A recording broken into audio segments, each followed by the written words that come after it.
Hello, everyone, and welcome to the Only Land Fan Show. My name is Kendall Lejeune, and our guest today is Ray Zhang. Ray Zhang came to the United States around 11 years ago. Right after that, he ended up homeless and had to gather free stuff to sell for survival. He then got into selling cars, which paid the bills but didn't really float his boat. So he switched gears to real estate. He gave real estate a shot for a good 6 years, but luck wasn't really on his side. He dropped over $250,000 on mentorship fees. But everything changed around 5 years ago when he shifted his focus to dealing with land. That's when the wind started rolling in. Just last year, he and his team raked in a net profit of around $900,000. The coolest part? He's never even seen the land he's worked with. It's all virtual. And that, for him, is the ultimate taste of freedom. Ray, thanks so much for joining us. How are you today? I'm doing very well. Thank you, Ken. Yeah, that was Yeah, well, I thought you were talking about someone else. we are talking about the man, the myth, the legend, Ray Zhang.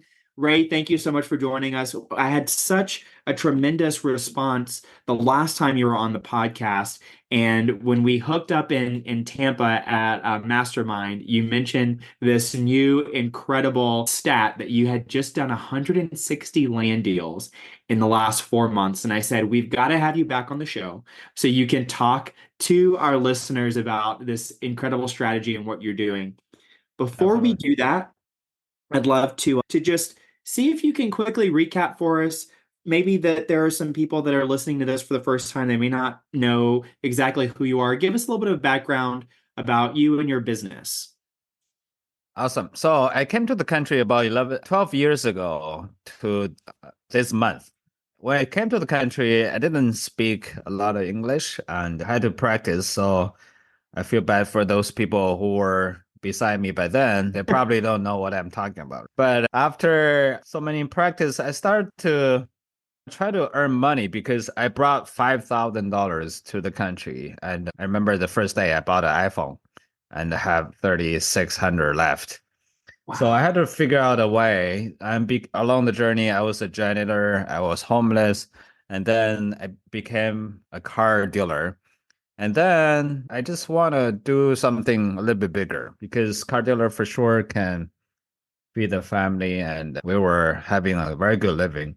However, I tried real estate for 6 years. It didn't have any results at all. I had one deals, I think, until I started to do land. That's when everything started to change. That is remarkable.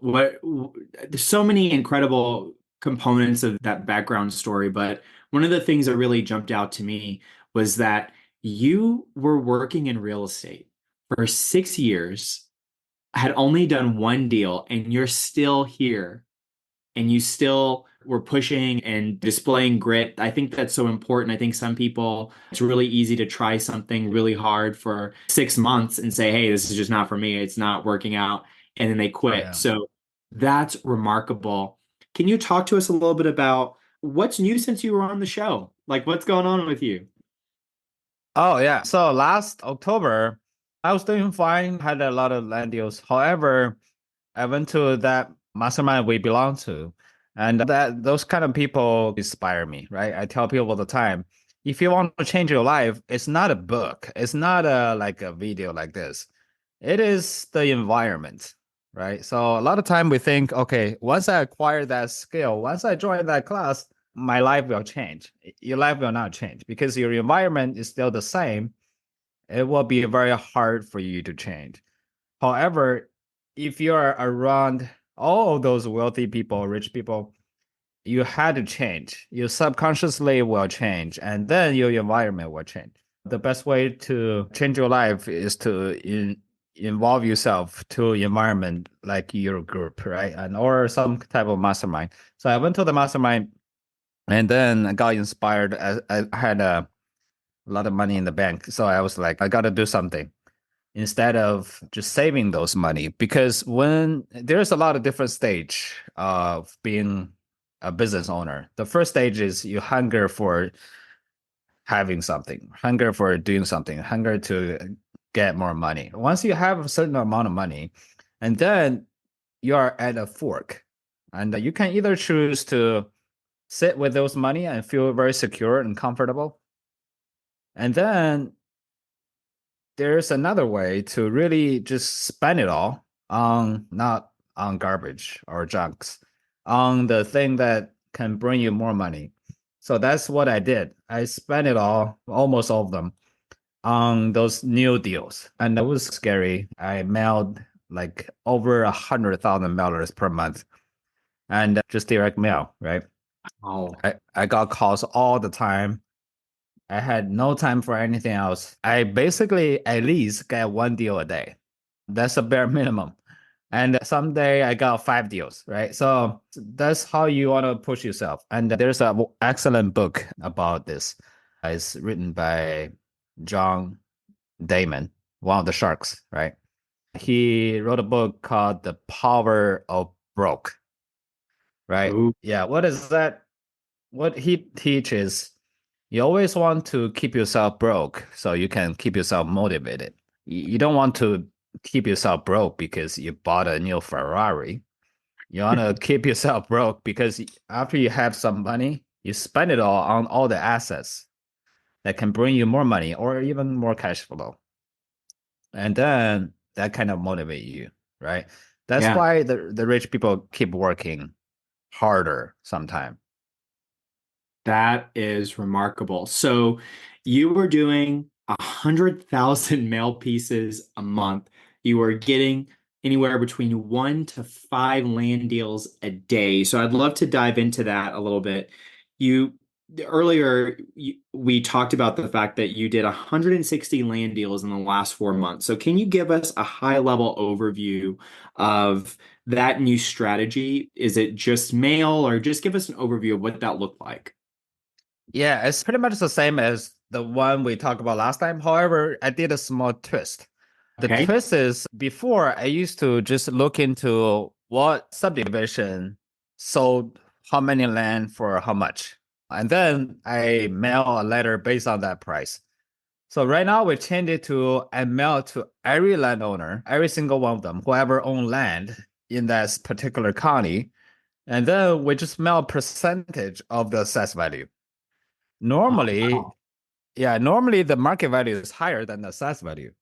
So if we can buy the land at a certain percentage of the assessed value, and after they agreed on that price, we negotiate again, we can get phenomenal deals. For example, of course, this is not happening all the time. I got 5 land for free. For I free. paid, yeah, They I said, paid, take it. Take it, Ray. We don't want it anymore. yeah, he has 5 parcels. And after closing costs, all the back taxes he owed, we paid about 7,500 of them for all of them. Today we got an offer for 45,000 for 2 of them. So we still have the other 3 but haven't sold yet. The realtor said he might be interested in buying all of them. So that's the power of it because when you reach to more people, you get more deals. That sounds very basic and common sense, but when you actually do it, it's really hard because you pull the credit card, it's really hard to spend those money. And a lot of people ask me, Ray, what should I write on the offer letter? What is the expiration date I need to put on the letter? What is the offer price I need to put on there? I tell them all the time, it does not matter. What matters is you send it to them and they call you. That's it. Right. And Right. it's all the numbers game. That's really fascinating. So you mentioned that you were offering a percentage of the assessed value. What percentage are you currently offering? It depends on the area. We normally offer about between 40 to 70%. Got it. Yeah. And what part of the area dictates your percentage? Like, how do you figure out, okay, for this area, I'm going to offer 55%, on this area, I'm going to offer 40. How do you Mhm. decide what that percentage is going to be? Yeah, there's no particular formula, but on the West Coast, I will offer a little bit less. On the East Oh, Coast, I would offer a little bit higher. The land on the East Coast typically worth more. If you offer too low, they're not gonna call you. Maybe on the East Coast, depends on my mood. Today I feel like 68, right? And then offer 68.1%. Yeah. And on the Point West one. Coast, Point yeah, one. absolutely. I don't want it to be even. Love that. I love that. You were doing blind offers before where you were going and trying to price out the market and get your price per acre, price per square foot, or whatever it is if you're dealing with infill lots and you're running those numbers. So it sounds, has this new strategy or this twist that you call it, has this allowed you to get these offers out faster because you're not doing as much due diligence on the front end to be able to price these offers? Absolutely. And I can be able to reach to more people. That's the main thing, right? Got it. That's a very basic thing I start to understand because a lot of time you think it's the price that is the most important. I got to make the price so precise and so perfectly so people, when they call me, they are ready to sell. There's no such thing. And you just have to reach out to more people. And also, when you do a lot of offers and you don't care as much, sometimes when you mail too little, you spend a lot of time on like small amount of list, and you just really want to get that deal. And that kind of mindset will push you away from the deals. For example, you like a girl, like a lady, right? The lady is really beautiful. You really like her, and there's two guys, and one guy is Miss Wonderful. I really love you. I really want to be with you. And the other one is, you can be with me. You can, or it can be somewhere else. I don't really care. Normally, the lady will choose the second one, right? Yeah, Your mindset is different. And also, right now, to the new method, let's say the list has 10,000 names. I don't spend more than 5 minutes to do the offers. 2 minutes is done because that's all fantastic. because all the assessed value is on there. I just do a percentage and I do a drag. That's done. Done. Yeah. Wow. Yeah, that's great. I've heard it said, I think it was it Tom Kroll who said this at our mastermind meeting, the like when it comes to sales, always be leaving. So you're not attached to the outcome. I think that has a lot to do with what you're talking about, this mindset shift. So let me ask, what is it that inspired you or led you to try this new strategy? It sounds like you put a lot of money into it. What was it that made you say, okay, I'm going to change how I'm doing it? And not only am I going to change, but I'm going to go all in and I'm going to put a lot of money into mailers. Mm. Yeah, that was just a thought because if I do before that, I really look at what subdivision sold for how many land. And there are some subdivision don't have any land sold. So I was thinking, what about those subdivision? And maybe I should get some deals there. So I started experiment this.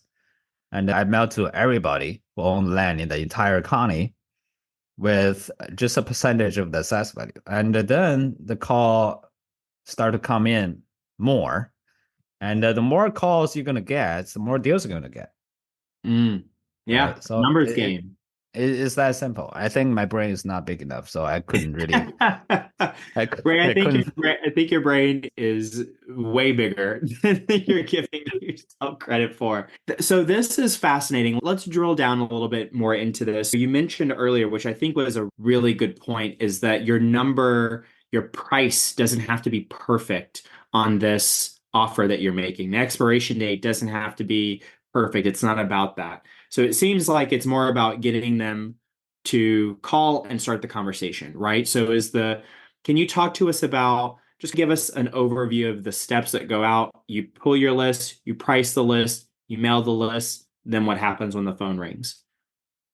Yeah, I don't take calls live. And then a call start to come in, people just leave a voicemail, right? And of course, there's a lot of people get mad. There are three kind of people I don't call them back. The first one is they curse on me. And maybe if I have a bad day, I'll call them back and curse back. So let's do it, right? And Yeah, get the little punching bag in. and the second kind is if they are a realtor. So no offense to the realtor. However, I don't want to make a negotiation has a guy in between. And the third kind that I don't call back is they tell me, Ray, I'm not going to sell any land. So I'm not going to call them and convince them. If a person don't want to sell, there's no way you can convince them to sell. And if people tell me, Ray, I'm ready to sell or I like your offer, whatever, I'll call them back and then I will renegotiate again. I never pay the offer price on the letter. And then when I negotiate, the key is this: do not care about your price. When you solve their problem, you will be very happy with the price you're going to buy for the land. So it's a giving mindset instead of taking mindset. What is a taking mindset? Is I got to buy this land at this price because I want to make money, right?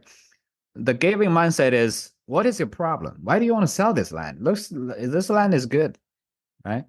And once you solve their problem, you can get the land even for free. And a lot of people don't believe me. I got this land for free.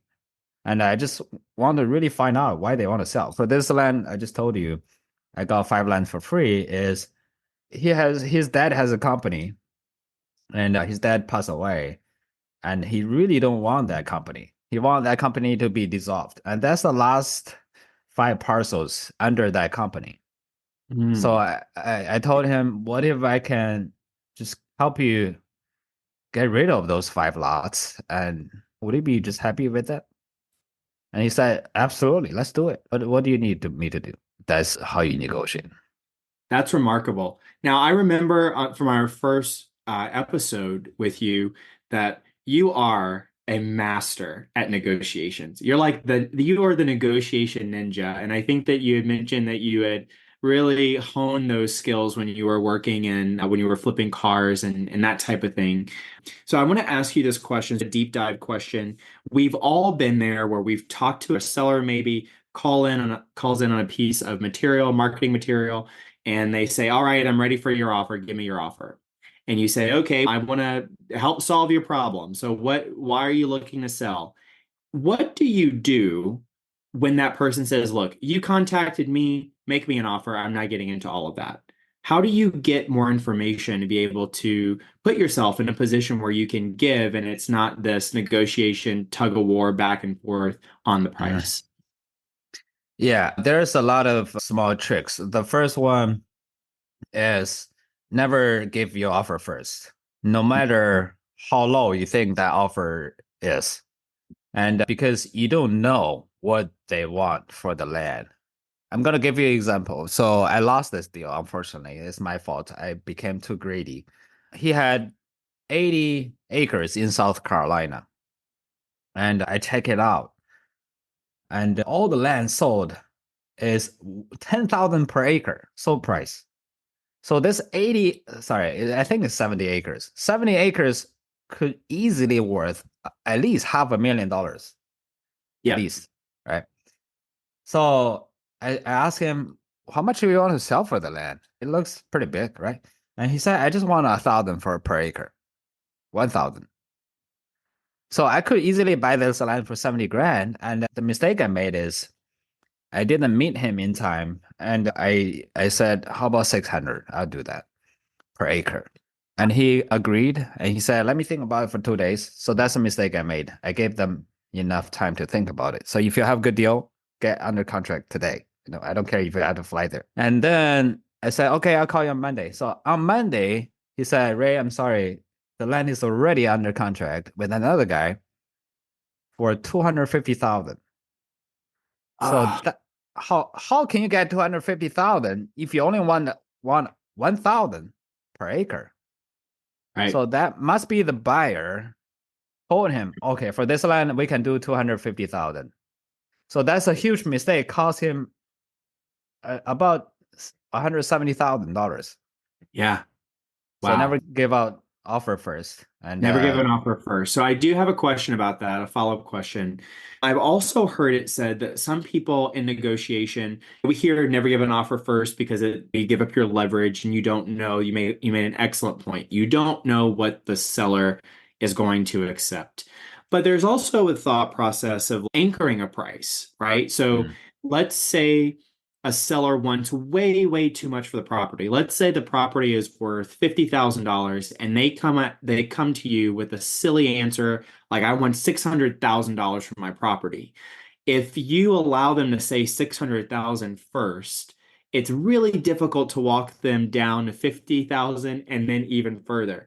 So Mm. what do you do when you ask that seller, how much do you need for the property? And they give you a crazy off the wall answer. What's your next step in negotiation at that point? I simply tell them I cannot do that. Okay, That's it. goodbye. I And then can't do that. Goodbye. no, I don't say goodbye. But Okay. because if I say I cannot do, that's a negotiation thing when you keep silent. Let's say we talking nonstop, and all of a sudden I stop talking.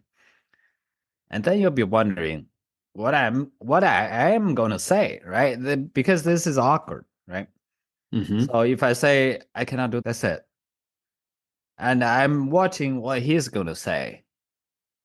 And I force him to say something because normal people will feel this is awkward, right?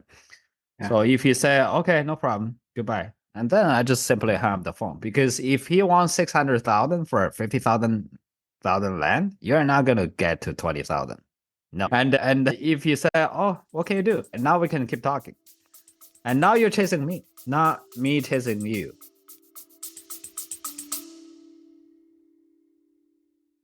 Hey, land fans! Looking for your tribe of serious land investors?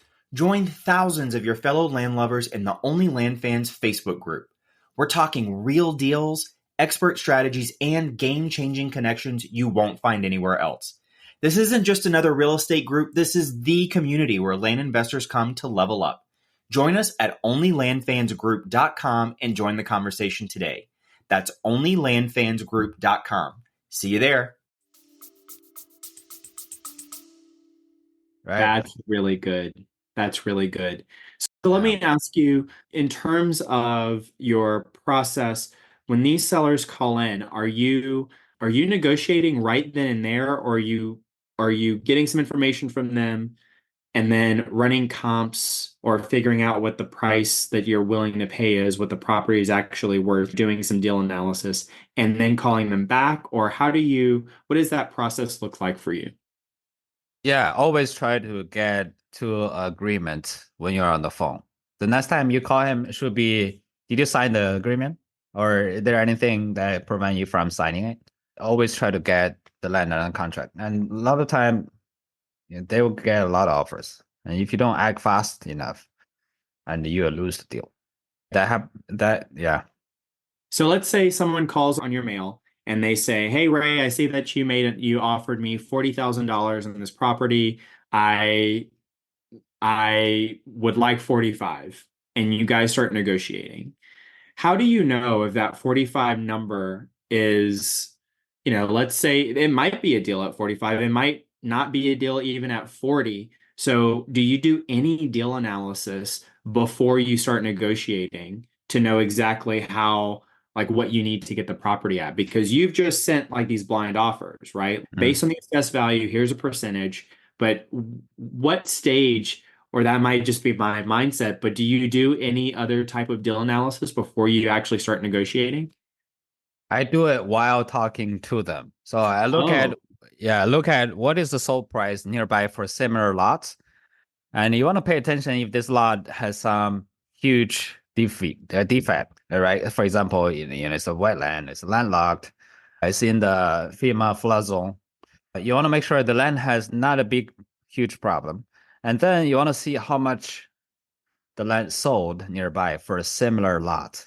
And then if the similar lot sold for, say, 100,000, you're buying for 40, and you're in a very good position. However, you do not want to think about the price. So here's the thing. I get this all the time when I was doing cars as well. Even the car dealer asked me, or the land flipper right now asked me, Ray, there's no way you get that car or land for that price. I used to buy a car for $500. I sold it for 300, 3,000, 3,500. I got land for free. I got land for a couple thousand, and I just bought another land in Hawaii. I bought it for 13,000. The land was 60,000. And so how am I able to do that? Because when you negotiate, you don't have a number in mind, right? And when you have a number in mind, you think, okay, if I can buy this land for this price, that'll be a huge hit. And that small singular thought will limit you, Huh. right? Yeah. So, for example, I gave this example at the time. The land worth 30,000. I sent offer for 13,000. At what price? I ask people all the time. At what price after negotiation? Again, the land worth 30,000. I made an offer for 13,000. At what price you will be really happy today after negotiation? Some people say I'll be really happy at 6,000, right? I'll be really happy at 7,000. Some people say I'll be very happy at 10,000, right? I spend 30 minutes, I talk down 3,000, right? So that very thought will limit you. I bought that land for 1,000. That's a true story. But why was I able to do that? Because I don't have a number in mind. I can get the land for free if you want. So let's just go as low as possible. So that should be your goal. Get the land as low as possible, and that's how you negotiate. Wow, that's remarkable. So negotiation sounds like it's a huge part of what makes this strategy successful. So you mentioned that there are some small tricks. Never give your number first. You gave us the magic words, I cannot do that, and be quiet in the negotiation. What are some other small tricks that you use in negotiation to get that price as low as possible? Okay, so here's another one. All right, we teach this in our program. There's 13 of them, and this is one of them about the silence. So I use the silence on my part just now when we were talking. However, there's another silence you want to actively look. For example, there's a girlfriend you just want to date, right? And I always want to give an example of the dating because they are so similar, right? So this lady, you think she likes you and you like her, and then you ask her, "Hey, can I kiss you?" And there are a couple of different response after that. If the lady said, "Hell no," and they jump and give you a slap, that means she doesn't like you. What if she says nothing? What does that mean? It means she agree with you. She just don't want to say it out loud. Of course, there's another one say, oh, "Let's do it for a long time," and that's very rare. That's very rare.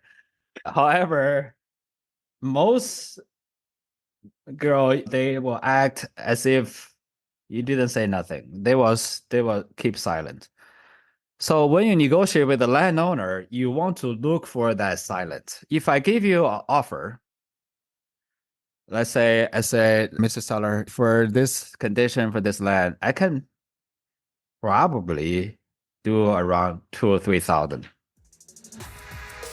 If you're enjoying this episode of the Only Land Fans podcast, please let us know by subscribing and leaving a review.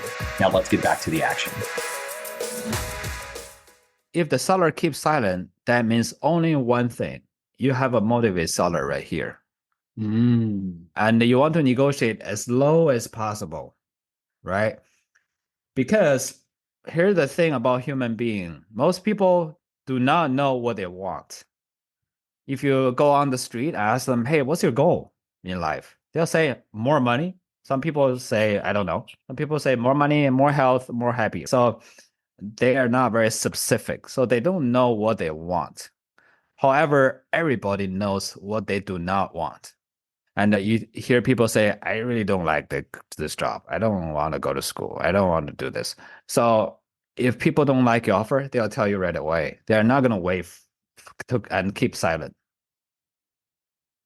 So once you hear that silence, you can jump around. You can be very happy because that's a motivated seller.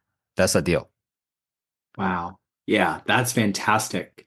So what a golden nugget right there. Worth the price of admission just for that little piece. So can you talk a little bit about when you are talking to sellers and you mentioned that you rarely, if ever, pay the amount that's on that initial offer letter. How do you present that offer? And what if they come back and they say, you said 13,000 and now you're not giving me 13,000? What's going on with that? How do you renegotiate?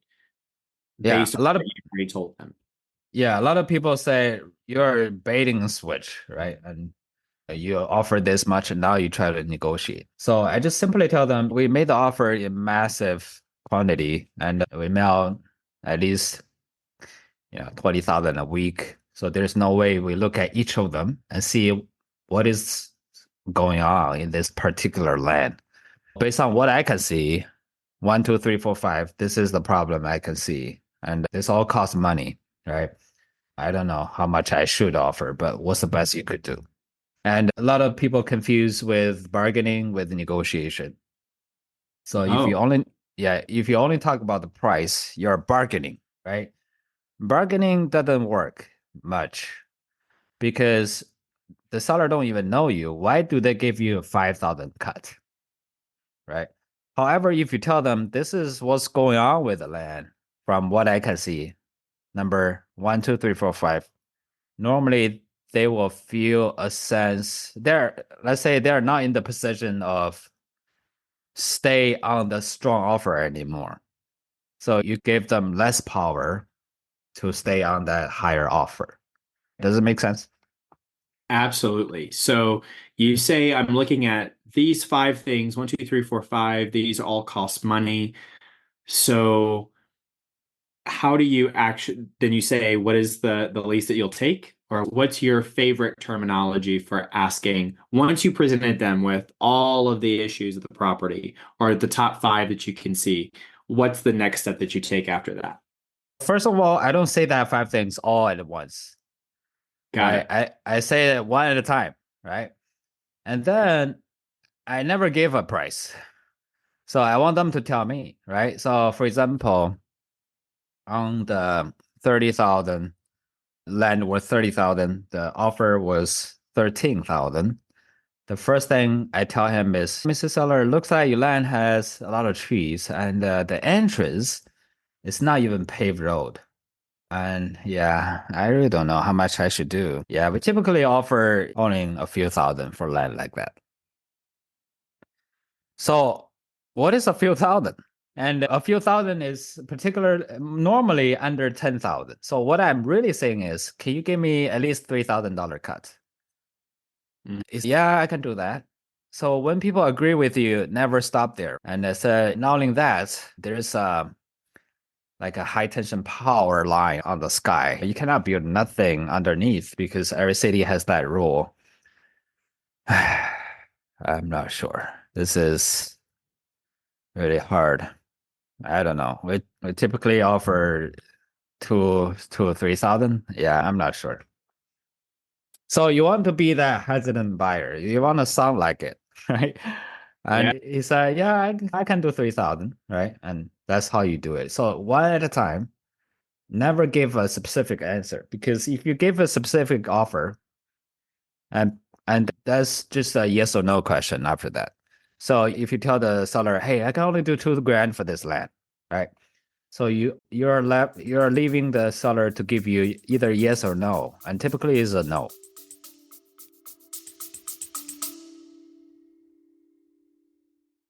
Listen up, land fans. This is huge. We're bringing you the one and only Pace Morby, star of A&E's Triple Digit Flip and the mastermind behind $450 million in real estate deals. He's coming to our virtual meetup on Thursday, December 5th to share how he's applying his creative financing genius to land deals. Head to olfmeetup.com to save your spot today. That's olfmeetup.com. This is the kind of opportunity that changes everything.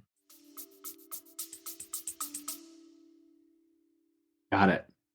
So, can you give us an example of like when you finally do come to an agreement on a very specific price? Because you say I can do around 2 or 3 thousand, that kind of thing. What does that sound like? How do you button up that conversation so you get a specific price and then you can move that to a contract? Yeah, you want to sound like you don't want to buy it. So on that one, I said, yeah, normally we do 2 or 3,000 for land like that. And he said, okay, I can do 3,000. I said, okay, Mr. Seller. I was thinking is if I present another offer for 1,000, he might get mad because I just told him 2 or 3,000, right? So I Right. said, Mr. Seller, let me go there and check it out. I'll call you this afternoon. Is that okay? Said okay. So I went to do something else. And then I spent 5 minutes to look at the land virtually on Google Map. Also Zillow Redfin to see if there's any possibility that I could lose money for 3,000. And there was no way. And all the land sold for at least 35, 32,000. So I called him back. I said, Mr. Seller, yeah, I'm so sorry.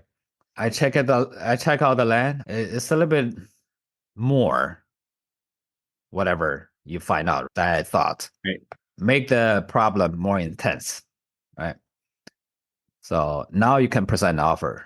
And I said, yeah, I can only do 1,000 for this land.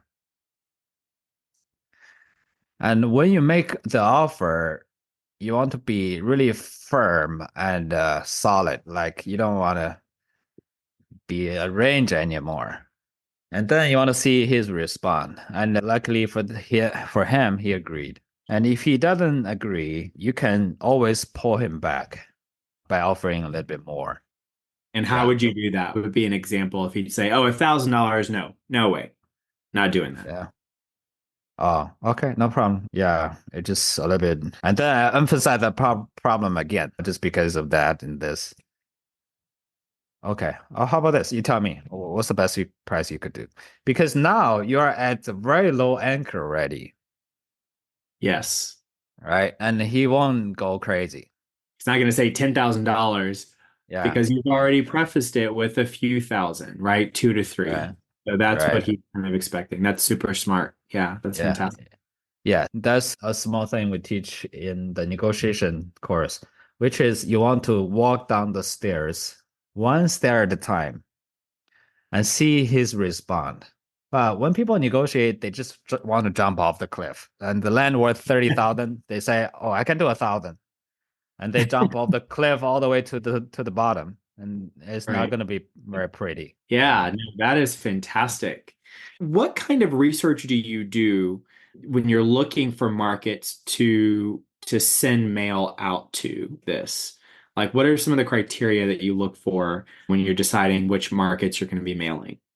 For me right now, it's pretty random. And how random it is, vary, right? So I talked to a friend of mine who live in Pennsylvania, and then I asked him, "Is that where you live?" And he said yes. And then after the phone call, I started to mail Pennsylvania. I got 20 deals. And then me and my wife went to Disney. We passed a county in Florida. And then my wife was driving. I was like, this has a lot of land. What county is this? So I started to search a county in Florida. It's called Clay County. And then after that day at night, when we're still at Disney, I started to mail already. So it's very random, right? Wow. But you want to make sure that the area you choose is good because you don't want to choose an area that losing a lot of people, right? That's a basic. Got it. So when you're doing mail, are you doing only mail right now? So you're Only mailing right now. Yeah. okay. Are you doing like retargeting mailing? So let's say you mail one county, are you going to mail people that haven't responded 3 months later? Or is it like a one and done thing?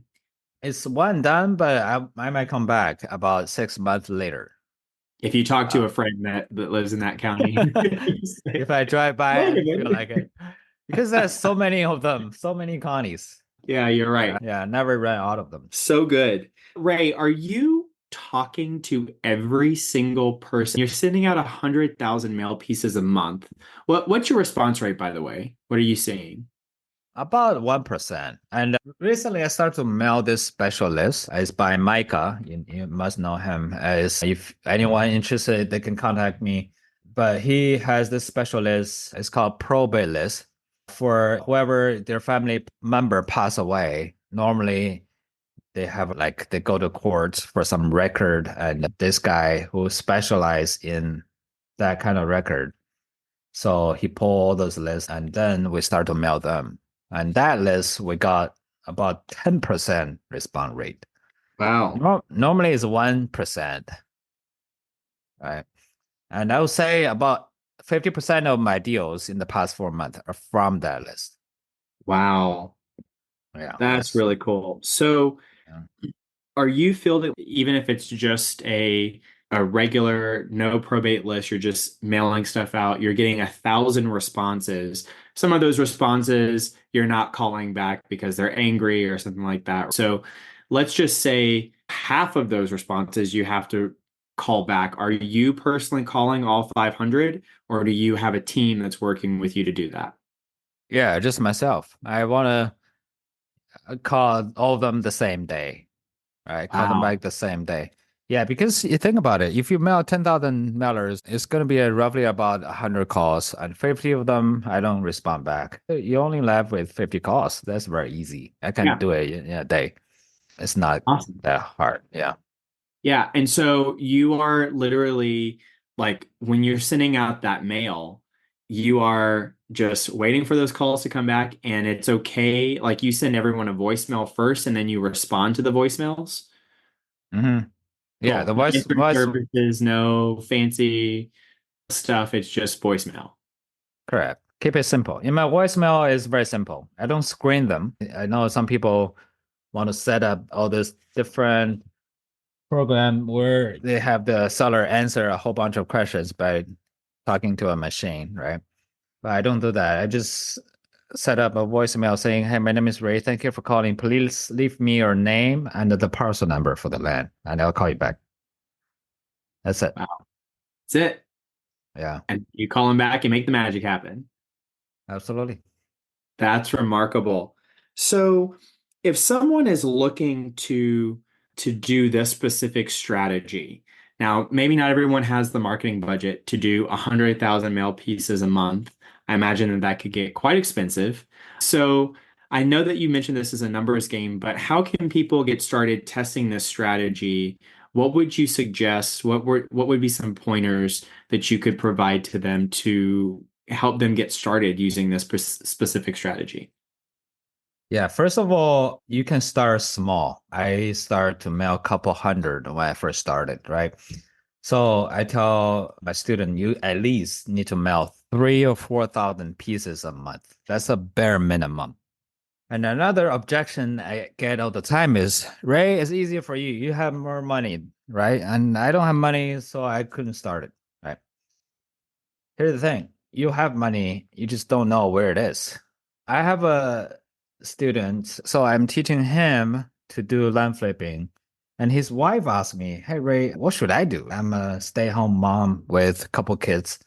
I have quite a bit of time. I just want to utilize that time." I said, "This is what you need to do." So I told her how to pick up free stuff and sell it back on the marketplace. I never thought she would really start doing that or have any results. And right now, she is earning at least $6,000 a month just picking up random free stuff online. And that's just for her, right? So there is absolutely no excuse for anyone. I did that. That's why I can tell her. Yeah, And you can always find time to do it more land deals. I understand you have maybe have a 9 to 5 job. After you going home, you just want to rest. But is your dream bigger or is your TV bigger, right? that's really cool. I love just being resourceful to be able to fund your business. So when you Mm. say free stuff online, is she just like finding free stuff on Facebook Marketplace and then turning around and putting on Facebook Marketplace for a price? Or what does that kind of look like if people are interested in kind of diving into that? Yeah, she downloaded an app called Freebie, Freebie, I think. Okay. So it connect to all your social media, offer up Facebook, Craigslist. I think there's something else. So every time anyone posts a free stuff and you get a notification. And the key thing is you have to act fast because they're free. And then she get it home and start to maybe make it a little bit prettier. And right now she has this huge storage. She put everything in and you can be able to sell those. And I'm just saying this because you always can find time to do more deals. For example, me and my dad, when he was here last month, we had a deal in Atlanta the land is in Hawaii. So I rent a car Wednesday night at 8 p.m. When we got the car, it's already 8 p.m. So I told the rental company, we're going to rent here from Florida. We're going to drive to Atlanta. We're going to drop the car there. And my dad asked me, how do you come back? I said, remember what I did before? I was a car dealer. I'm going to buy a car there and I'm going to drive it back. My dad said, no way you can buy a car in a day, right? I said, let's try it. I don't even know if it'll work. I think it'll work, right? It was, and we're supposed to return the car at 8 p.m. the next day. So we drove there in the morning. I met with the seller. We did all this, deed and everything. And we exchanged money. The land deal is done. So now I have to find a car. So I looked for all day and then didn't find one. I started to doubt myself too. And at 650, I bought a car. Right. And I bought it for 3,000 and I returned the car rental car. We drove it back. It's about 5 hours. The next day I sold that car for 5,500. Can always find things to buy and sell. I love that. I love that. Ray, you just mentioned that when you did this deal, you did the transfer of the deed, collected the cash right there. Are you self-closing the majority of these deals? Are you using title companies sometimes? How do you go about doing that?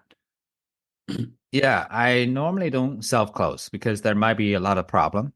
But Right. in Hawaii, the closing cost is extremely pricey. If you haven't been there, try it out. Try the watermelon. You'll be surprised how much it is. And so the closing cost is at least like $3,000.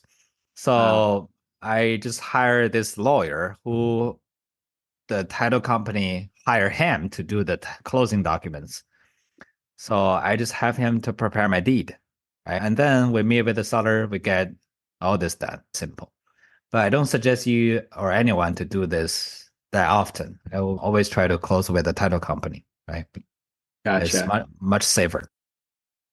And are you actually self-funding all of these deals? Are you doing lenders? Are you doing assignments or double closes? How are you structuring these deals? I self-funding them 100% right now. Yes, Got it. When you can buy $1,000 property, that makes it a lot easier, right? absolutely. And the cash has more power to the seller. So when I was selling cars, what I normally do is I'll go in front of the seller. I'll count the money in front of him. 1, 2, 3, 4, 5, 6, 7, 8, 9, 10. And when he smelled that cash, he got confused, right? And when you get people confused, they will agree with your price. That's Love it. buying and selling is all emotional game, so it's fun. Yeah, that's fantastic. And so when you're selling these properties, are you listing them on the MLS? Do you usually work with a realtor? What do you do for the dispo on those? Yeah, I used to list every single property with a realtor. So right now I start to do a little bit something else. So I would search for that particular county for a photographer, like a real estate photographer. So I just got a deal in Texas. It's 3 acres. So I was like, I'm gonna try something else this time. So I hired this guy, paid him $250. He got this drone flying around, take picture of the land. It's very good. And he sent it back to me. So I went on brokerless.com. It's a service that can it's a flat fee realtor service, right? Basically, you kind of avoid the listing agent, but you still have to pay the buyer agent 3% or whatever you want to put it there. We just avoid the listing agent, so I don't have to pay the listing agent the 3%. I just need to pay $99 to list my property on the MLS.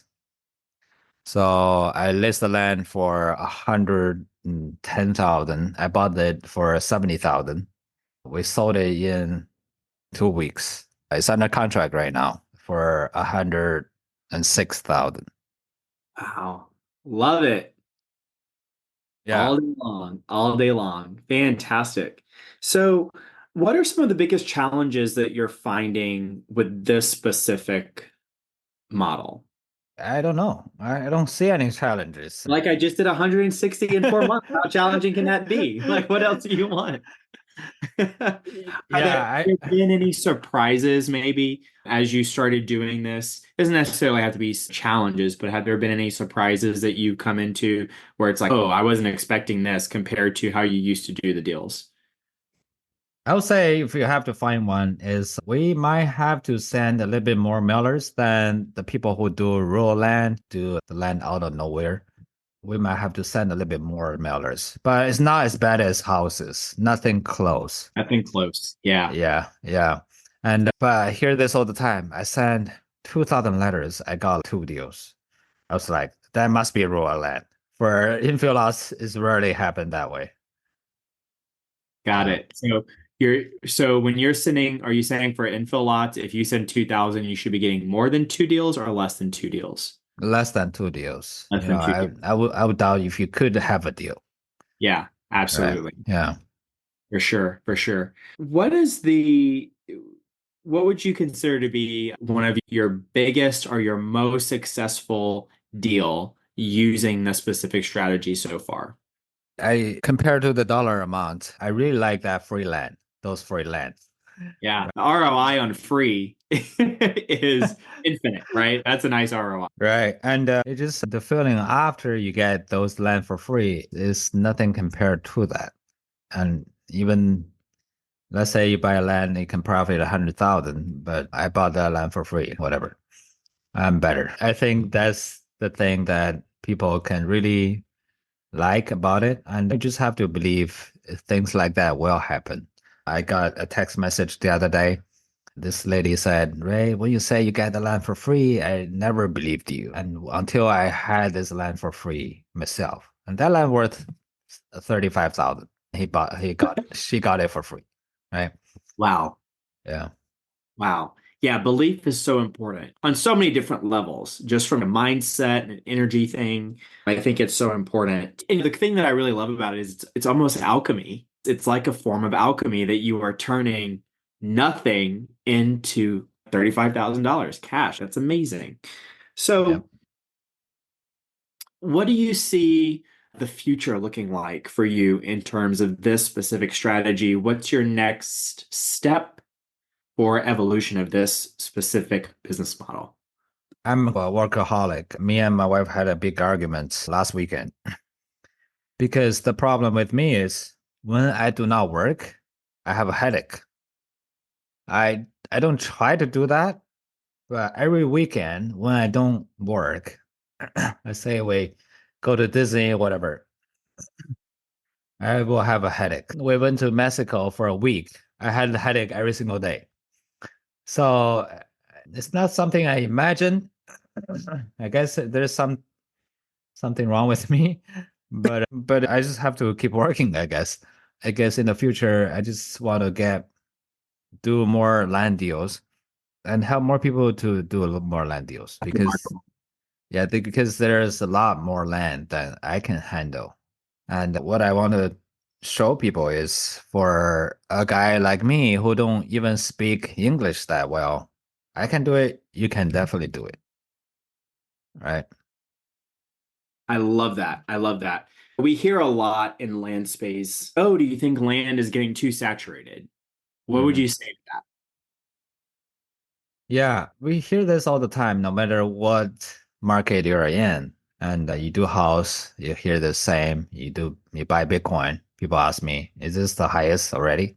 We're at the bottom. People ask that all the time. It's all based on fear. They're afraid. That's why they ask you. What they really want to ask you is, if I want to get in, is that too late? Yeah, So yeah. it's never, when people ask that question, that means one thing. They are not committed. So if I'm committed, I don't care if it's saturated. If there's something for you to eat, I'm gonna grab some. So Right. that's the mindset you want, right? But strange enough, for those people who ask that question, they are not gonna get deals because your commitment level is not there. You are not gonna get rewarded. And the older I get, the more I learn that whatever you have right now or whatever you will have is based on the commitment level you have on that particular subject. So if you want to be a billionaire and you would rather die than not to, you have to be a billionaire. Somehow you will be. If you feel like, oh, that's not possible for me, or I don't really mind if I want to be one or not, you're never going to be one. Yeah, that's powerful. That's powerful. Ray, it sounds like a lot of your perspectives come from a place of mindset. Mindset is so important to your success. You mentioned John Damon's book. Do you have any other resources that you really like when it comes to mindset, or any authors that you like to read when it comes to the mindset piece? The book I always recommend is The Science of Getting Rich. Right. Mm. And that's a book that absolutely changed my life. If you ever watched the movie The Secret, that's the book behind that movie. The lady who created that movie was inspired by that book, and her daughter gave her that book. Right. So that's a book I always recommend. And another thing I started reading recently is a book called Surrounded by Idiots. Right. Okay. Right. So it talk about sometimes you want to be with the people who you really like, and you find it really hard to be surrounded with people you don't really like, or you find it really hard to communicate with certain people. And that book will explain why and how to deal with everybody. And I think he divided people to 4 different colors. When you buy land or doing any business, it's really just people to people skills, right? The better you get with people or different kind of people, you know how to get them right away. For example, if a person is super arrogant and you are super powerful, you don't like each other, right? How do you deal with people like that? And some people are really willing to listen to command, right? Listen to orders. And if you ask them, hey, what do you think? And they have no idea, right? You have to really find out what personality they have, and then you do something or say something accordingly. Very cool. Yeah, that's that. And you're right. It's a people to people business. And it sounds like so much of your success comes from being able to negotiate and listen to what people need, and being able to cut through all of that noise and just solve problems for them. And it sounds like that book, knowing what types of people you're dealing with, I'm sure helps you tremendously to be able to do that. So Absolutely. Ray, I just want to thank you so much for giving to us today. If someone wants to learn a little bit more about your coaching program, where can they go? How can they contact you to get more information on that? They can just, yeah, just they can just add my Instagram is virtual flip lad. One word, virtual flip lad. Awesome. And we'll go ahead and put that in the show notes as well. Yeah. And how can we give back to you today? What kinds of connections or resources you're looking for that if someone out there is listening, that we can help to provide back to you today? Oh, you did a lot. And I was really surprised to see how many people are in your group. And the amount of value you provide to those people are phenomenal. And I just want to thank you because you give such a good example to us. And a lot of people, sometimes, even myself, I find we just want to get the money and run. And then we don't want to do too much for that certain amount of money or for whatever price we name. But you did a very amazing job. Thank you very much. Thank you so much. I consider this a privilege, and I'm so honored to be able to hang around some of the coolest people out there in the land space. I think the land space is very unique in that it's filled with really fantastic people. And you mentioned earlier, right at the top of conversation today that environment really changes the game, whether it's a mastermind, whether it's a community. I just think it's so important, the power of getting around people that are doing the things that you want to do and also have the mindset that you want to have. It's very different, like you mentioned, from reading a book to being around those people and seeing that in action. So I want to thank you so much for giving to us today. You are absolutely remarkable. Every single time you come on, you give us so much value. And so I just want to thank you so much, Ray, for being so generous with your time. Thank you so much, Ken. Absolutely. Everyone, thank you so much for watching. It's been an absolute pleasure. If you have any questions for Ray, please feel free to reach out to him at his Instagram handle, Virtual Flip Land. If you would like to catch up on past episodes of the Only Land Fans podcast, you can do that by our Apple or Spotify platforms. You can grab all of those links at onlylandfans.com. If you want to get into our free community that Ray was talking about as well, please feel free to do that at onlylandfans.com. There's information there. Excuse me, to get information on how to join that free Facebook community. Also, if you're interested in getting a little bit more tactical information in terms of maybe diagrams or contract templates or things like that, if you want to have access to masterminds like this where you can actually ask questions to our guests, you can also check us out on our school community. That's SKOOL. You can grab that information at olfskool.com. Also, we have links there for onlylandfans.com. If you want to just go to our main website, it's there as well. So again, thank you all for watching. Ray, this is always a pleasure, my friend. And it's so exciting to see what you're doing. And I cannot wait to check out how many more deals you're going to do in the next 4 months or so. So thank you so much. Take care, everyone. We'll see you in the next one. Bye-bye.